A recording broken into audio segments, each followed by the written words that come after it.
totoo ngang nilamon ng buhay ni ni Sheila, ni ating Sheila, ni Maring Sheila, si Ante Jervil noong nung pre-trial conference. Parang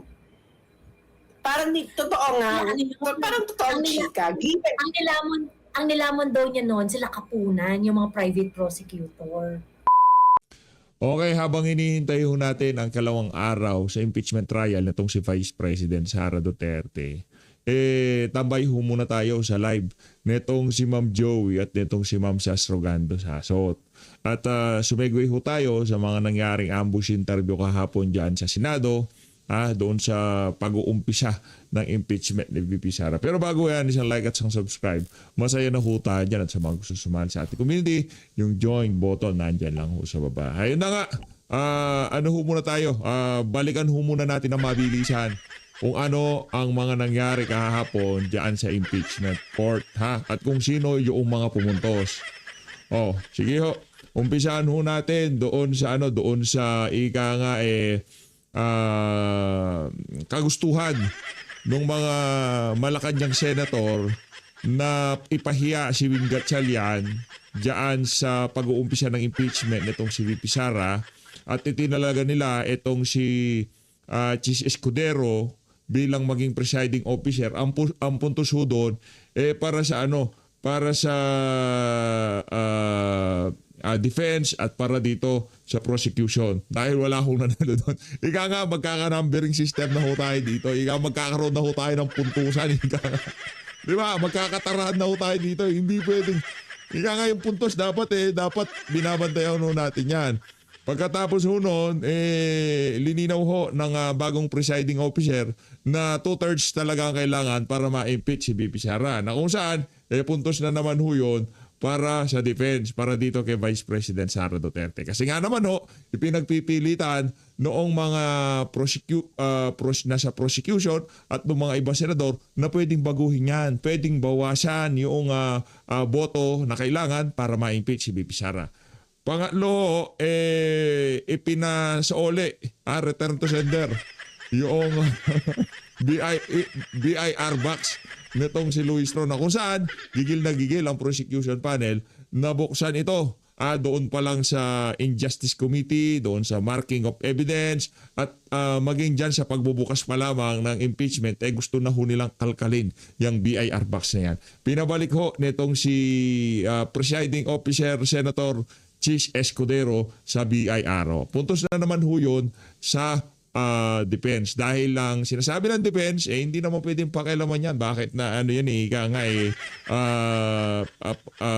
karapatan na ni Man Scarpio ang nakasaalang-alang dyan. Diba? At saka yung mga documents na nandiyan sa box na yan, pati yung mga dokumento na hindi naman subject ng impeachment trial nito. Dapat yung mga panahon lamang na Vice President si VP Sara. Puntos yun dito kay sa defense team. At nagkaroon ng konting palitan itong si Jinky Luistro at itong si Sheila Sison, Attorney Sheila Sison, na kung saan talagang gustong panindigan nitong si Jinky Luistro na hindi siya linamon nitong si Attorney Sheila Sison. Kaya naman sa pag-uumpisa ng impeachment, nagtaas ho siya ng boses. Pero kinatigan pa rin ho nitong si Chis Escudero dininay ho ni Chis Escudero yung motion netong si Bacolao. Kaya yung puntos na yun, mapupunta na naman sa impeachment. Para ito, lilatagin lang natin. Ito, transparent tayo dito. Binigyan ko pa nga ng puntos yung prosecution yun. Di na nga kapuntos-puntos Para lamang, ika nga maging pares tayo. Baka sabihin, ba tayo bigyan ng puntos ni PH update ng pure prosecution? Bibigyan ko ho yan. Basta nakita kong kabigay-bigay naman, okay? O nasa na ho ba tayo? Ika nga, recap muna tayo bago mag-umpisa yung ikalawang araw ng impeachment ni VP Sara. Para malinaw kung ano yung mga nangyari. Para ngayong araw na to, handa tayo sa ikalawang araw ng impeachment. Base ho sa mga kaganapan, ang namayagpag ho talaga, ang lumamon ng buhay talaga dito sa dito sa pag-uumpisa ng impeachment ni VP Sara, ang defense team, kaya bibigyan pa ho natin sila ng 1 puntos. At para sa laway ni Jinky Luistro sa gilid, yung panis na laway niya na kung saan ibinandera niya sa sambayan ng Pilipino, bibigyan ho natin siya ng 10 puntos dahil doon sa laway na yun. At base sa ating scoreboard, ang nanalo ay... Tan-tan-tan! First round. Ang nanalo ho ay ang defense team. Palakpakan!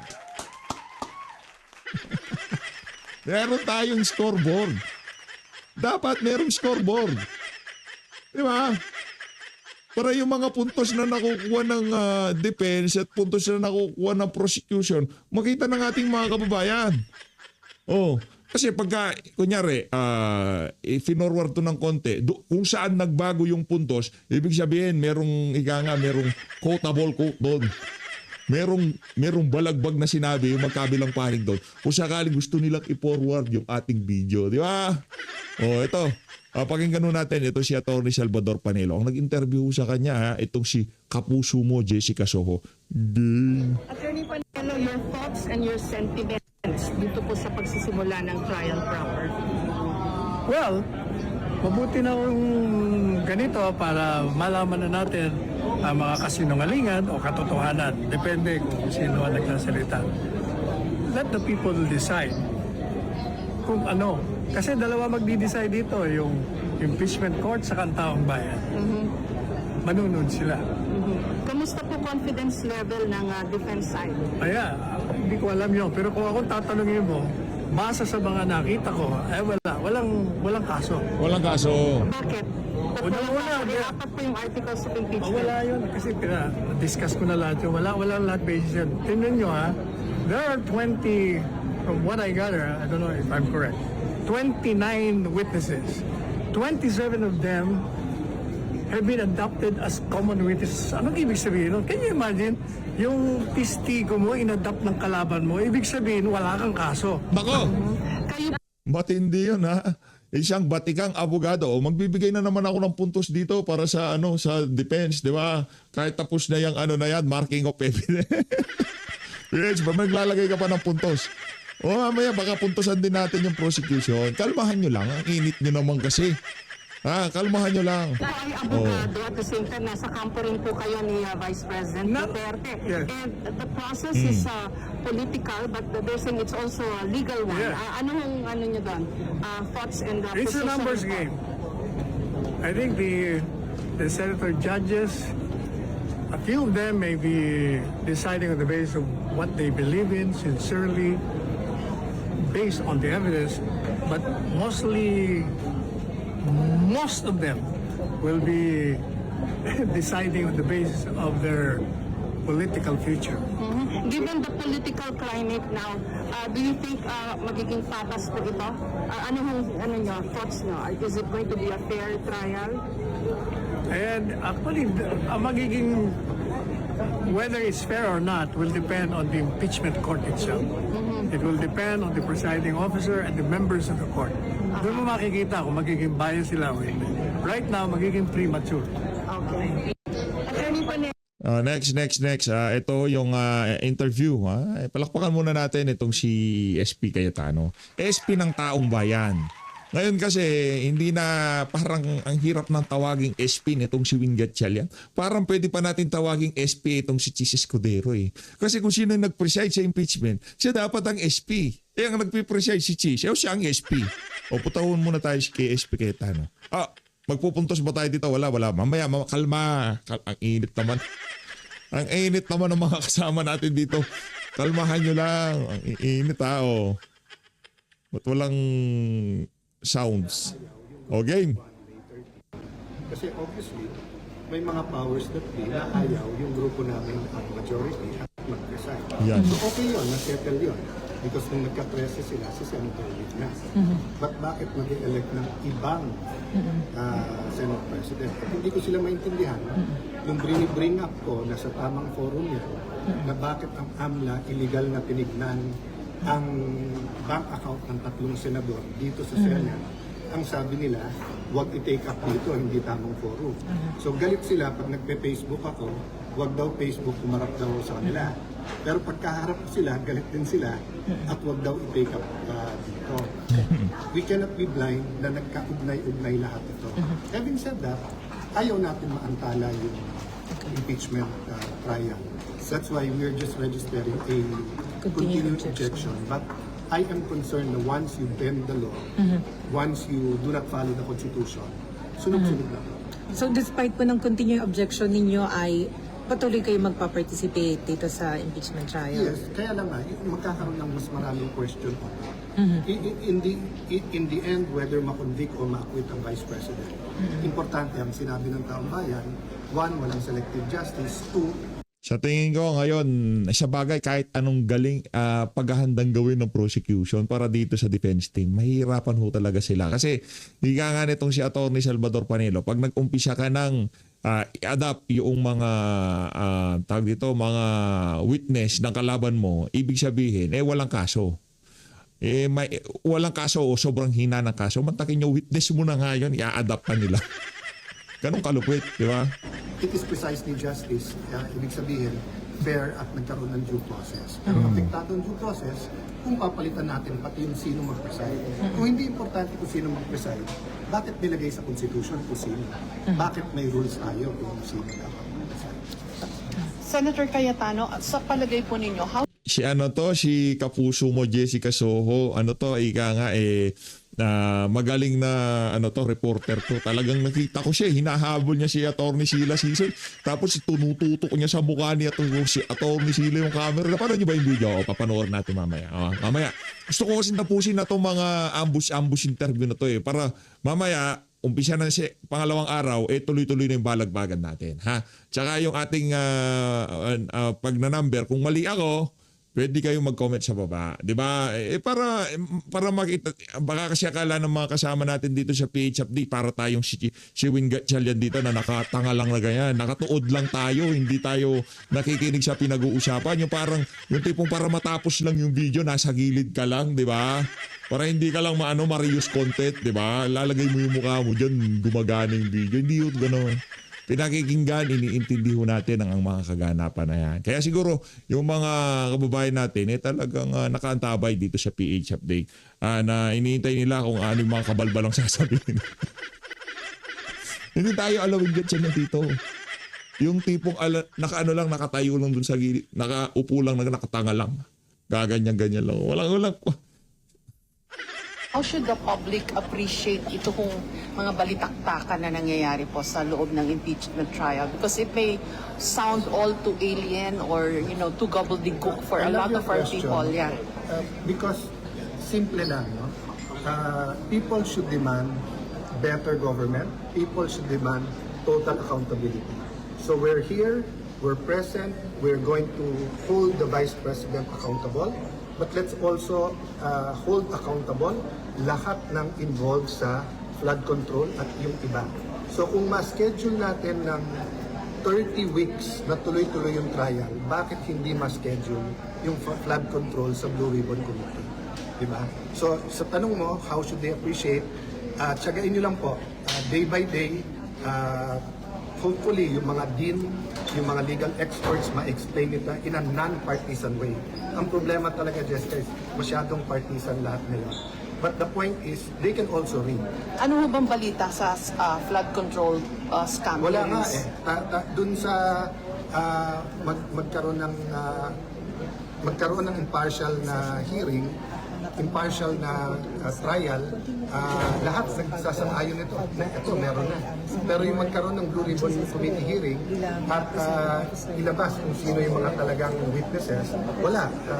Nagbibingi-bingihan, nagbubulag-bulagan. Tatakbo ho itong impeachment trial for over 7 months. Paano po yung legislative work ng Senado? Tatlo ang kailangan natin sabay-sabay. Impeachment, legislation, at saka yung flood control. Pero may pang-apat, we have a creeping economic crisis upon us. mabigat ang pananalapi ng ating bayan, mabigat ang inaharap ng mga negosyo. So we have to find a way na isabay-sabay natin. Salamat po. Sir, ano po ang inyong Tayo tapos. pagbasa naman dito sa hindi pagpunta ng Vice President dito sa unang araw ng impeachment trial? No, you do not judge the strategy. So ang order ng O sa pagpunta ba ni VP, pagpunta o hindi pagpunta ni VP Sara dyan, pwede ba nating puntusan ang prosecution dyan? Kumbaga nagkaroon sila ng edge na kahit paano yung naratibo naiayon nila sa kanila dahil si VP Sara hindi nagpunta.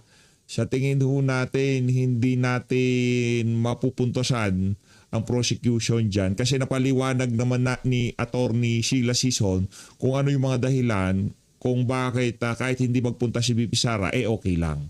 Okay? At base naman sa nakikita nating social media, walang public clamor. Siguro pagka nag-shopping si VP Sara o nagmerienda na medyo malapit sa Senado at nag-hearing sila, naisip ni VP, daan kaya ako, tingnan ko anong ginagawa nila doon. Pwede siguro yun. Pero yung sasadyain niya, sino ba makikita niya dyan, di ba? Mga prosecution. Naku, puro kasama sa malitagang yung mga yun. court ay pwedeng ang abogado or pwedeng yung vice president. So it's just like a election campaign. In previous election campaigns, lahat ng kandidato pumunta. Nung last election campaign, sabi ni President Marcos, mas mabuting hindi siya pupunta. So may strategy yung bawat yan. So kami ang titignan namin, hindi yung strategy, yung ebidensya. So it's really up to both sides. I mean, the complainants, they can be there, pwedeng wala. Diba? Basta nandun yung panel of prosecution. Parang it should not be taken against the Vice President. I won't comment on that kasi dapat nga neutral kami. Ang point ko lang, it's not a legal matter, it's a matter of Gustong cornerin nung kung sino man na nagtatanong na yan, si Senator Alan Peter Cayetano, partisan. Kakaumpisa pa lang, di ba? strategy. Okay, and then sir, yung ngayon po nakakulong na si Senator Dante Marcoleta, nakasamahan ninyo sa minority bloc. Anong statement? Pupuntahan niyo ba si Senator Marcoleta? Definitely, ay bibisitahin namin ang una, safety nila. Pangalawa, na dapat maka-attend sila. At hindi kami naniniwala na hindi nakatali lahat ito sa mga investigasyon sa corruption at sa lahat na nangyayari sa ating bansa. Common sense, tali-tali lahat to. Yung nangyari dito sa Senate ng May 11, May 13, June 3, yung pag-aresto ni Jinggoy Estrada, pag-aresto ni Senator Marcoleta, yung hindi paglabas, yung hindi pag-hearing ng Blue Ribbon Committee, nakatali lahat po yan. Hindi totoong hiwalay-hiwalay na issue. And then ang gusto niyo bang mangyari? Mag-petition ang impeachment court? Ang gusto ko sana mangyari ay magkaisa yung impeachment court. Total, sinabi na natin na 16 to convict. So Magkaisa pagka po hindi na- maka-attend yung dalawa, considered ng acquittal yun. So walang mananalo doon. Opo. Kasi hindi lang ma-appreciate yung evidence. So pwede kaming sumulat o makipag-coordinate. When I say coordinate, hindi kausap formal na pleading sa Sandigan Bayan, stating our case and asking them to allow the two senators to attend. To attend, pero kaya lang, si Senator Jinggoy po kasi suspended pa. Yes, pero suspended ba siya both as a senator and as a senator judge or suspended lang siya as a senator? And in case na suspended siya as both, meron namang 3 months lang yun eh. Yung kaso na to mahigit 3 months. So hindi ba siya pwedeng manood at makita? Kasi iba yung personal nakikita mo yung witnesses at iba yung nakakapagsulat o note sa amin kung anong gusto niyang itayo. Kahit po mag-observe kung suspended pa rin The sila. reality is, this is sui generis. So wala sa lahat ng libro ng batas ito at paano nga ma-apply yung mga batas sa suspension sa anti-graft. Kasi hindi naman na nabasa lahat ng sitwasyon na katulad nito na ang dami na nakulong, marami pa silang gustong ikulong. Yun lang. Punta na ho tayo dito kay dito sa segue. Ang isa sa mga naging highlight kahapon sa impeachment ni VP Sara, yan ho yun. 16 ang kailangan para ma-impeach si VP Sara. Yan. Sinasabi natin dito sa page. Okay? Dapat kasi yan ang masunod. Kung ano nasa saligang batas, ngayon pagka sinabi ng saligang batas, pwedeng bawasan yan kung sakaling yung senador nakakulong o nagtatago o pwedeng bawasan. Pero habang sinasabi na saligang batas, 16 ang kailangan, 16 kailangan. Huwag natin babaguhin. Di ba? Yung kay Win, makakuha ng 13, merong quorum. naging 13 sila, edi may quorum. Yun nga lang, inulan ng batiko si ano pa to? Si Judas Joel Villanueva. Oh. Ito tayo kay Ma'am Sasa dito kay Ma'am Joey. Recap for the day. Ang init kasi ng ulo mo. Hello, magandang gabi po sa inyong lahat. Thank you. O magbigay kayo ng tips sa amin para hindi male-maletang. Para walang maletagang. Charot. Para walang maletagang, tip para walang maletagang. Ayan. Magbigay kayo ng mga pangkape sa inyong mga mga vloggers. Para dahil sa inyo lang dahil sa inyo Pangkape, lang pangkape. kayo lamang ang Pangkape, no? nagiging dahilan. Ayan yung number ni Ma'am Sas Rogando Sasot. Nandiyan sa gilid. Yan yung number niya, ha? Pangkape. ng kanilang pagpapatuloy sa kanilang gawain. Kaya magbigay naman kayo ng pangkape. Pangkape. So, wala nang patumpik-tumpik Yan, pa. balagbag na. Yes, go! Laban be! Okay. Quick observations, no? Quick observations muna tayo. Mukhang totoo ang nilamon ng buhay ni Sheila, ni ating Sheila, ni Maring Sheila, si Ante Jervil noong pre-trial conference. Parang totoo nga. Parang totoo ang chika. Ang nilamon daw niya noon, sila Kapunan, yung mga private prosecutor. Sino nagsabi? Kasi, ang tawag dito, nung pre-trial, ang humarap naman talaga sa pre-trial, hindi naman yung mga congressman na prosecutor. Ang humarap, mga private prosecutor, sila Kapunan, ganyan. At yun ang nila, di ba biglang niregla tong si Kapunan kahit menopause naman na siya. Di ba sabi niyan? Niregla daw siya. Ayun. Siya. Oo. Oo, pero si Ante Jervil, talagang kung nakita natin si Ante Jervil, no, talagang hindi niya nasagot. Simple naman yes or no. Yung tanong ni... Kasi, tinatanong lang siya kung emerald ng arraignment. Mahilig kasi mag-declamation si Ante Jervil. So, nag-declamation si Ante Jervil na-imbierno si Ate Sheila. So, si Ate Sheila, sinabi niya, tinatanong ko lang if it's hindi niya sinagot ni Jervil. So parang so yung motion ni Jervil strike out. Pagkatapos siyang basahan ng pagkatapos himayin ni Ate Sheila ang rules of Senate, no, talagang hindi na nakasagot si Jervil. Kasi kung si Jervil may confidence siya, kung naniniwala siya dun sa kanyang sinasabi doon, sinagot niya yun eh. Hindi niya sinagot. Kasi parang, sige na, ako yun. Parang napatingin na lang si Ate Jervil, okay, fine. Ganyan na lang siya. May ginawa rin yun ni Ate mo Sheila kay Jokno. Ginawa din niya. Ginawa rin yun ni parang gustong bigyan ni Na yung kay Jokno may puntos na dyan. Si Auntie mo Sheila na presiding officer etong si Auntie mo Sheila nakakadalawa na to tanong ng tanong sa prosecutor. Dapat di siya nagtatanong sa prosecutor. Ganyan, kakadalawa na to, ganyan. Si Auntie mo Sheila. Sabi ni Auntie mo Sheila, if we're going to look at the record, I was not asking the prosecutor. The question was directed to the presiding officer. Ay, o nga pala, no, di pa natin napuntosan yun. Di +1 ulit sa prosecution.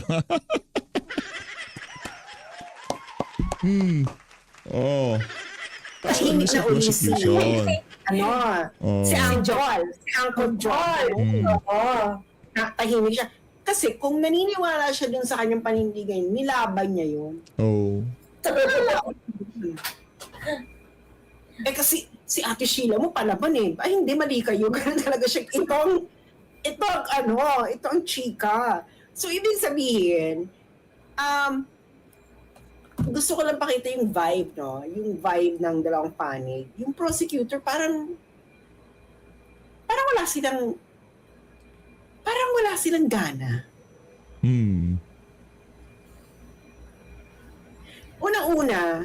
Unang-una, bakit ko nasabing walang gana? Yung speech, yung opening speech ni Auntie Jerville. Bakla, aminin nyo, yung mga dilaw na nanonood dito, whatever, let's just look at it objectively. My God, it's rhetorically dry and full of demagoguery.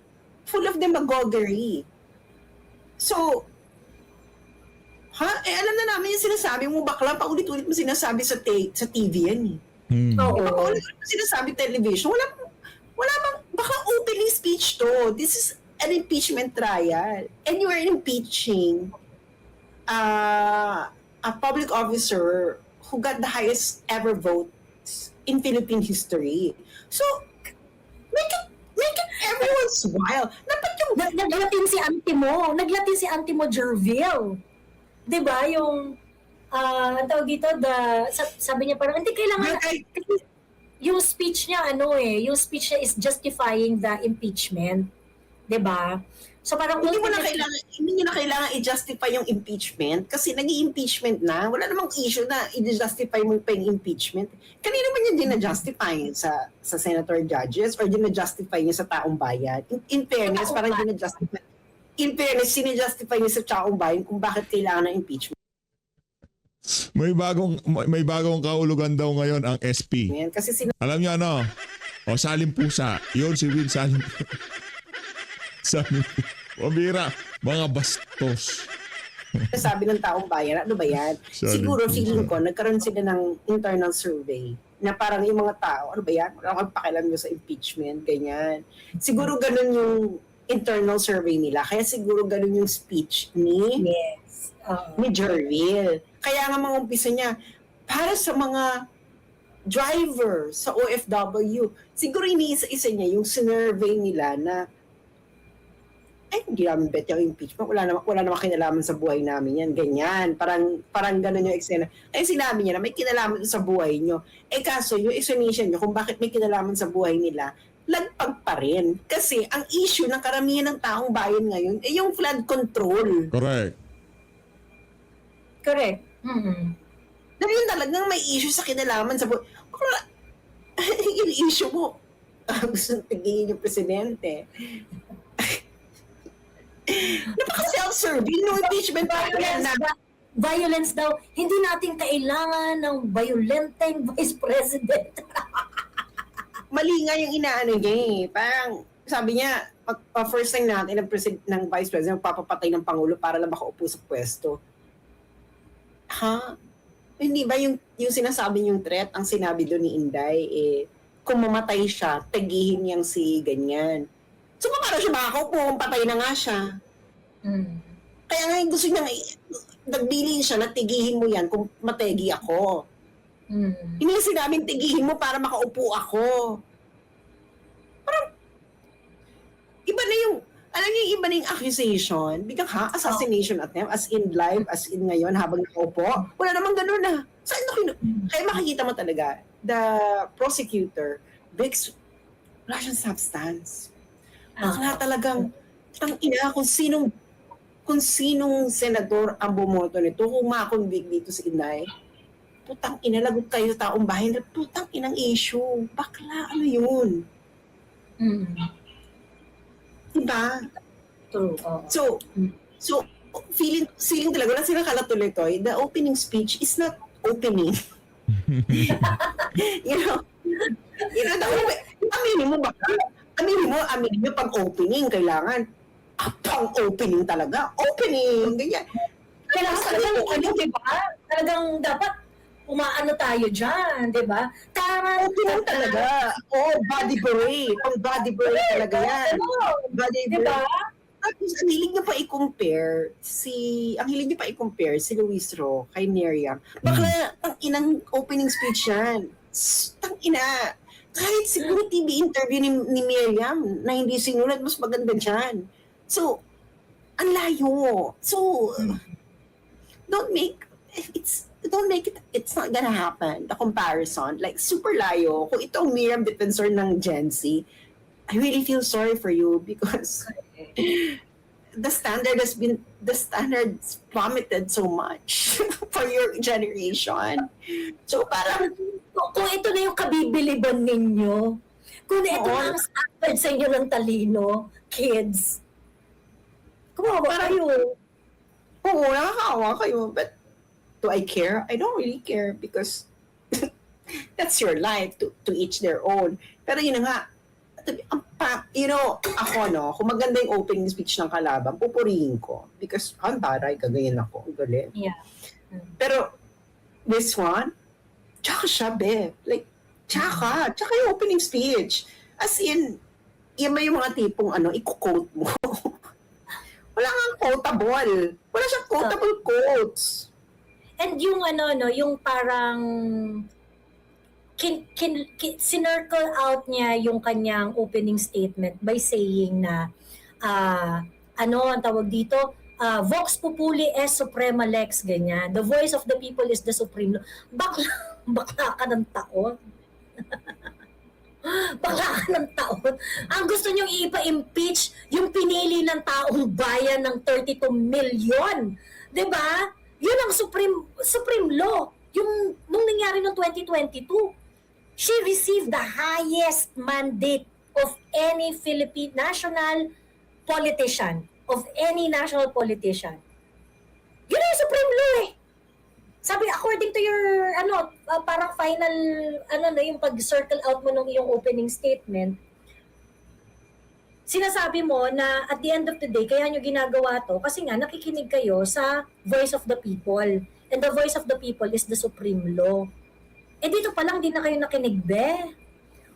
Walang survey na nagsabi na nasa bottom ng satisfactory and approval rating si Inday, mga putang ina nyo. Pagkatapos sinasabi, tapos ang final mo is, the voice, kasi kaya namin ginagawa ito kasi, kaya namin ginagawa ito dahil the voice of the people is the supreme law. Bakla, bayan ng survey, si Inday ang nangunguna sa approval. Diba? Yung presidente nyo, negative. Siya yung negative bakla. So parang, ang labo nyo. So, kaya nga ayoko, hindi maganda yung, feeling ko talaga malulungkot ang beshi nyo kasi dineclare na 16 ang needed to convict. Mm. Bakala wala nang pumalag. Wala nang pumalag, oo.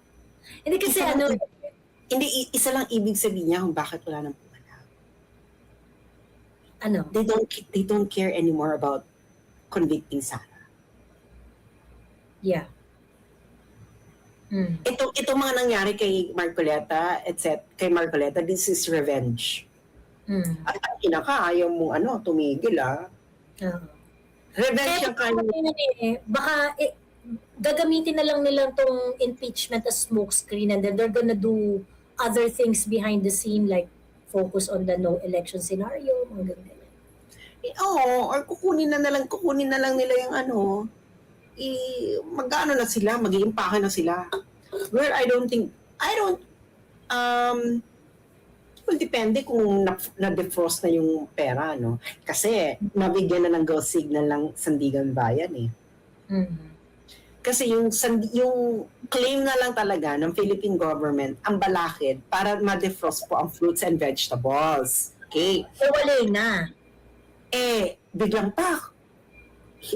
dinrap na ng Sandigan Bayan ang claim ng Philippine government sa frozen fruits and vegetables. So, ibig sabihin, okay na tayo. Mukbang na ng gulay at prutas. Grabe naman yan. Kaya siguro, gusto rin nila na magpatuloy kasi nga, pag nakabalik si Inday, gawin na niya, ibabalik niya yung kaso. Mm. Ano ibig sabihin? Ibig sabihin na tapos na yung claim ng Sandigan Bayan, so i-abolish na yung PCGG? Dapat. Kasi may sunset clause naman talaga yung PCGG eh. So, ganun ba yan? Abolish na? Pero yun na nga, feeling ko talaga dead man na sila sa conviction kasi hindi na nila pinush na hindi dapat 16. Kasi kung 16 bakla, 13 lang kayo. So, minus kayo ng 3.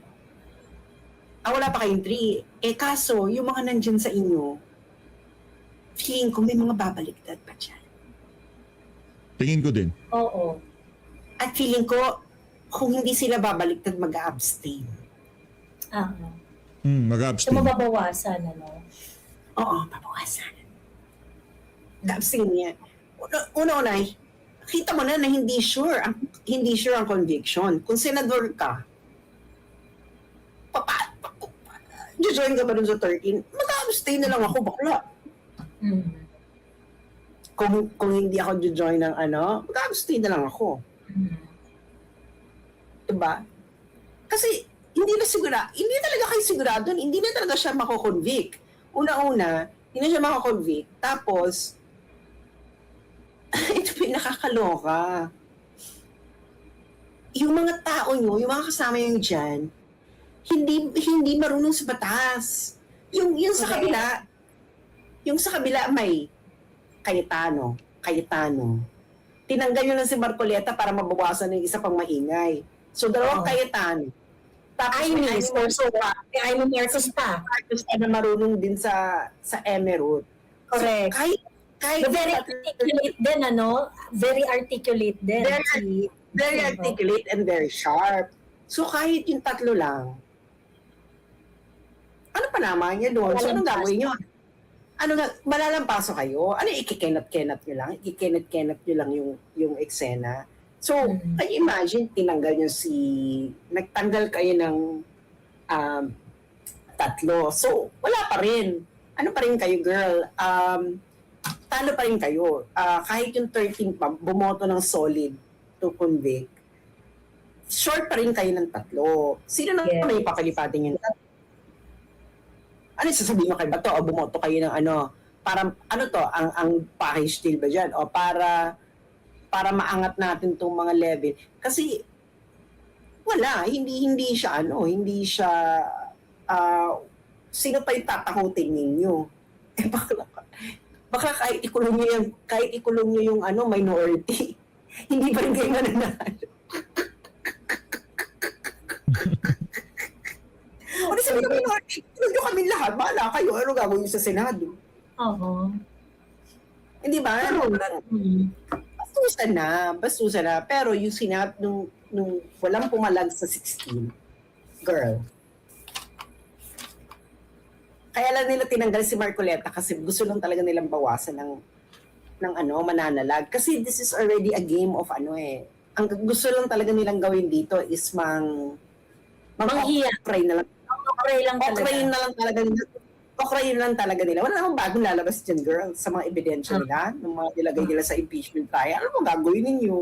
O yung BIR tax record na gusto nyo na Emerald, pinabalik. Tapos gusto nila ng bank statements. Parang, bakit gusto nyo ng bank statements? Bakit gusto paliwanagin yung tao ng tungkol sa kanyang wealth during sa impeachment trial? Unexplained, kasi hindi explain sa inyo. Is there even an impeachment offense? Because, Joey, bakit ganito yung wealth mo? Ay, hindi mo sa akin in-explain. I-impeach kita. Ha? Pakialam mo sa pera ko, diba? Pakialam mo sa pera ko, diba?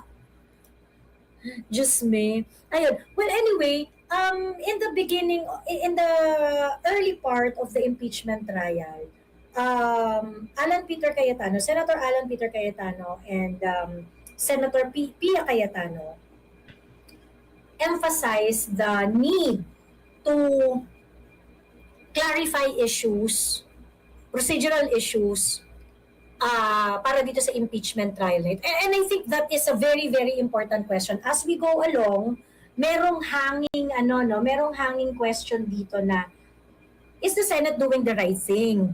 Na-mention ko na to earlier nung live na pinanonood natin yung impeachment trial. Pero napakalaki kasing tanong nito. Napaka-importante nung tanong ni Alan Peter at saka ni Pia Cayetano. Dahil if you remember nung June 3 na merong special session, nagkaroon ng amendment ng impeachment rules kung saan nag-agree ang mga senador during that special session na maaari silang mag-elect ng presiding officer. Okay? Well, Senate President is the default presiding officer, pero pwede silang mag-elect ng presiding officer na maaaring pagbotohan ng mga senador na present. Majority of the senator na present. Okay? Why is this a very, very important question? Because it's going to attack the very legitimacy of the entire proceeding. And I'm so glad we have two lawyers on our side. This question was floated. Okay? And there's also, I would say that the first impeachment trial offered a lot of positive sa side ng defense. Actually, natutuwa ako sa defense because nakita mo talagang palaban. Mhm. Alam mo talagang, can you imagine, dalawa-dalawa sila nagsasalita, Sir Jervil, si Jock, no? Kasi gusto nila magsalita, kasi gusto nila ng airtime. Eh, syempre, re-electionist yan ng 2028. Gusto nila ng airtime, no? For media mileage. Eh, pang media mileage na, lahat yan re-electionist ng 2028. Yung mga congressman na yan. So, might as well. So, pero, can you imagine, si Jervil, si Jock, no? Isa lang humarap sa kanila. si Ate Sheila lang. Sheila lang, di Si ba? Ate Sheila. Si Ate Sheila lang. Tapos pareho pa silang sinopla ni Ate Sheila na parang, well, kung babasahin mo yung sinabi ko, i-rewind pa natin yung transcript, naka-address ito sa presiding officer. At very, very calm si Ate Sheila. Very calm, very thorough, sharp. And sharp as a knife. Mhm. And very, wala siyang pinapalagpas. It's an ideal defense lawyer. Yeah. It's an ideal defense lawyer na talagang ang ina hindi ko kayo dadaan kayo sa butas ng karayom dito. No, grabe yung opening speech. Punta na tayo sa opening speech ni Ate Sheila. Yan, si Ate Sheila. Guys, you have to read the opening speech kasi una-una, what I first noticed there is it's a very well organized speech. And lumalabas doon na kasi si Ate Sheila, if you don't know guys, ano kasi siya literary scholar. So ang undergrad niya kasi is parang communication or something like that, or writing. Writing ba? Madali nga tinan ko nga. Sheila Season. Ang Si bigat Sheila- ng speech niya, no? Yung may laman kada bitaw. Hmm. Oo, si Sheila Season, ang kanyang undergrad is communication arts. Tapos si Ate Sheila pa ay parang naging fellow pa siya ng poetry or something. So, makikita mo yung handle niya ng language. You see it. So ayun nga,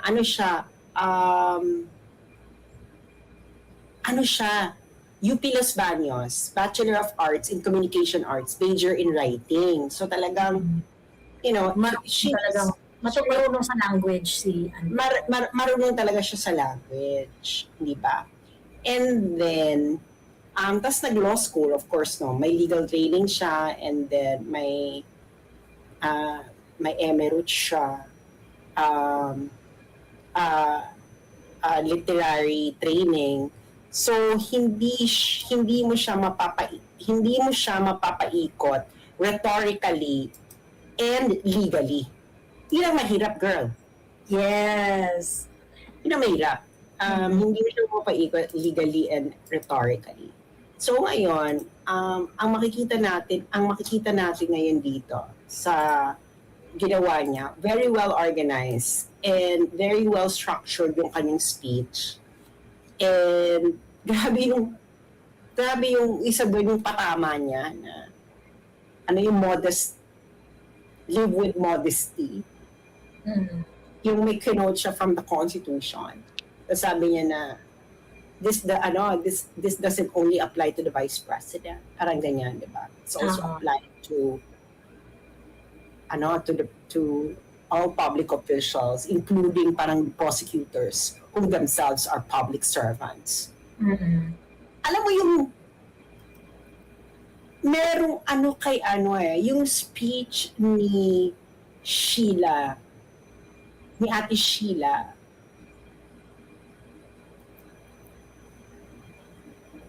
hindi lang siyang speech delivered by a lawyer.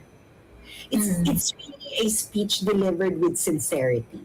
Na meron kasi ganun dinideliver lang. Alam mo yung may mga lawyers will always parang merong merong personal, may kirot. Ganyan. Kirot yung speech ni Ate Sheila. Merong hapdi at pighati at meron siyang pathos, ganyan. Pathos, ganyan. Spell pathos, Joey. So spell Pathos. Yari tayo dyan, Joey. P-A-T-H-O-S. Pagkatapos pinaspell, papadefine niya rin. Pathos.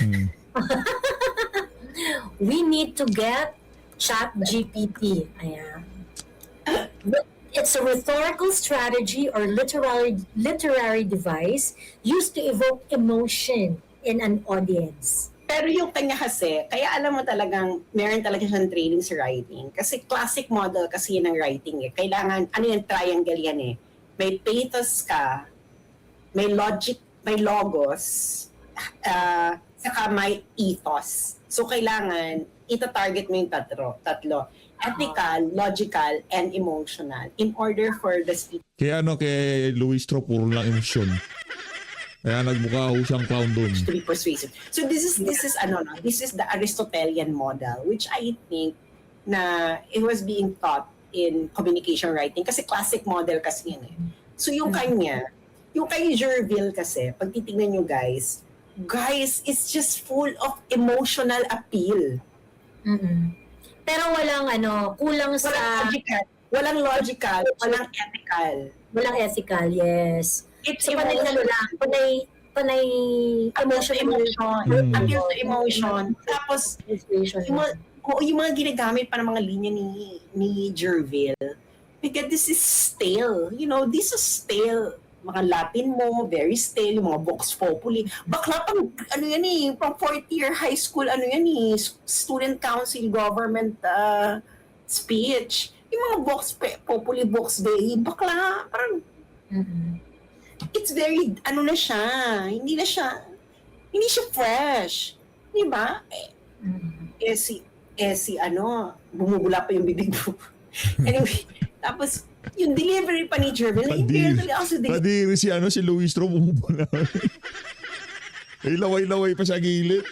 Nakakatawa ka. Galing ni Jerville, dahil parang, Dramang-dramang si ate. Tapos yung pilit na pilit yung pagkamahinahon. Yung alam mo na, Bendy yan yung natural mo. basta yung mga lines dun sa speech ni Jerville, gas-gas na. Baka paulit-ulit na yung mga Latin na yan. Hindi na, wala, yung mga Hindi na nakakatindig balahibo sa mga nakakarinig, no? Sa mga ika nga miron dito sa impeachment na to. Dati kasi nung bago-bago, Latin. Linatin na tayo. Yan na sinasabi ko, di ba? Latin na yan. Diba? Parang merong kurot merong kikilabutan ka ng konti. Pero dito kay Bacolao, dahil paulit-ulit na nga yan, box na yan, di ba? Vox Populi, Vox Dei, mga emirate. Alam mo yung mga bagong parang nung fourth year high school ako, kasi pre-law ako din. Kasi parang kasi nung panahon kasi namin, para siyang yung system noon na ngayon ng K-12, na pagdating mo ng final year, mamimili ka ng parang ano bang gusto mo, management, ganyan. Kami may ganun na kami noon sa San Beda. So ako nasa pre-law na section. So syempre debate. So kami syempre bago ka fresh. So yung mga ano mo, yung mga sa debate mo, may mga Latin. Para mas di ba? Para kunwari napakalalim mong mag-isip. Oo, ganon. Pero syempre, I was 4th year, no? I was like, 16? So, I know, 17. I was 17 when I was like 4th year. So, ganun yung eksena. So, parang, it's acceptable when you're in 4th year high school kasi bago lang to sa'yo. Tapos, syempre, yung kausap mo, mamangari na, mga naglalatin-latin na, nagaganyan-ganyan na.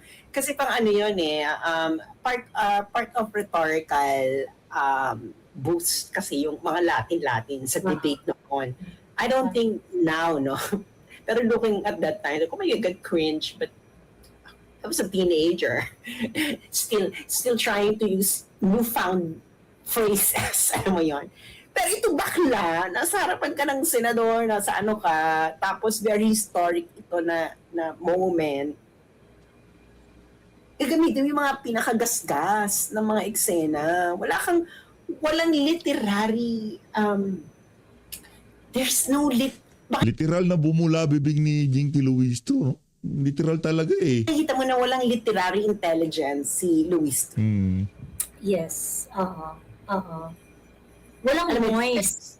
Walang moist. Alam mo, hindi Wala dyan. Oo, parang bakla paulit-ulit yun ang sinasabi sa TV ang speech mo. Walang bago. Kay Attorney Sheila talagang direct to the point. Direct to the point. Thorough speech. Opening speech pa lang yun Thorough. Inisa-isa pa niya na wala naman kayo in-approve. Yung mga ang hilig-hilig niya sabihin na ganito, pero hindi niyo binabanggit na ganito. So parang,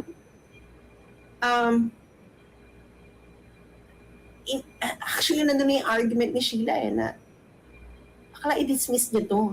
Tsaka. Parang gano'n yung, wala naman siyang wala naman kayong eksena sa buhay. Ganyan. Tapos yung mga si Joko na, integrity is a continuing emerald. Integrity is a continuing emerald, kaya kailangan niyo yung bank account. What kind of argument is that? Totoo. Kailangan namin i-check yung mga bank account niya prior nung siya ay naging vice president dahil napakinabangan niya pa rin ito nung siya ay vice president. Yun yung sabi ni Jokno. Oo, Pinagsasabi mo bakla? Di ko ganun pala ang usapan. Di ko bakit mula 2016? Bakit hindi Simula since birth. Since birth. Malay mo. Oo, kasi malay mo, hindi mo alam. Baka dun pinapasok ni Daddy D ang kanyang chinuchorba. So, why not? Di ba, nakakaloka. Bakit si Marcos? Correct. Bakit si BBM? Ganun pala napapakinabangan mo pala yung mga ninakaw. Bakit hindi pa impeach? Correct. Ito. Ang laki ng tinas ng nito. Ang laki ng tinas ng salin nito. Correct. At ito, may PCGG kang pinatayo para sa kanyang entire family. Exactly. Kaya nga, yung ginagawa nila to na parang, seryoso kayo? Yung si Marcos nga, may ganito, ba't hindi niya yung inaano? Ay, hindi, kasi kailangan, hindi, gusto niyo lang talagang tanggalin si Inday. It will really, it's going to be unpreventable that the impeachment trial will actually look like that. And people will not like it. Ito talaga opening pa lang, bakla. Wala na kayo. True. Ayan. Anyway,